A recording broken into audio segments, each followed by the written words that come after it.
ಪ್ರೇಮಿಯ ಜೊತೆ ಬಾಳಲು ಪಟ್ಟು 5 ವರ್ಷದ ಮಗುವಿನೊಂದಿಗೆ 120 ಅಡಿ ಎತ್ತರದ ಮೊಬೈಲ್ ಟವರ್ ಏರಿದ ಮಹಿಳೆ.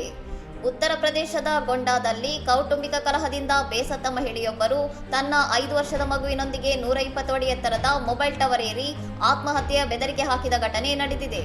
ತನ್ನ ಪ್ರೇಮಿಯ ಜೊತೆ ವಾಸಿಸಲು ಅವಕಾಶ ನೀಡಬೇಕೆಂದು ಒತ್ತಾಯಿಸಿ ಬಿಸಿಲನ್ನು ಲೆಕ್ಕಿಸದೆ ಮಗುವನ್ನು ಕಂಕುಳಲ್ಲಿಟ್ಟುಕೊಂಡು ಟವರ್ ಏರಿದ ಮಹಿಳೆಯ ದೃಶ್ಯ ಸಾರ್ವಜನಿಕರಲ್ಲಿ ಭಾರೀ ಆತಂಕ ಮೂಡಿಸಿತ್ತು. ಸ್ಥಳದಲ್ಲಿ ನೂರಾರು ಜನರು ಜಮಾಯಿಸಿ ಉದ್ವಿಗ್ನ ವಾತಾವರಣ ನಿರ್ಮಾಣವಾಗುತ್ತಿದ್ದಂತೆಯೇ ಜಿಲ್ಲಾಡಳಿತ ಮತ್ತು ಪೊಲೀಸ್ ಸಿಬ್ಬಂದಿ ತಕ್ಷಣವೇ ಸ್ಥಳಕ್ಕೆ ಧಾವಿಸಿ ಪರಿಸ್ಥಿತಿಯನ್ನು ಹತೋಟಿಗೆ ತರಲು ಯತ್ನಿಸಿದ್ದಾರೆ.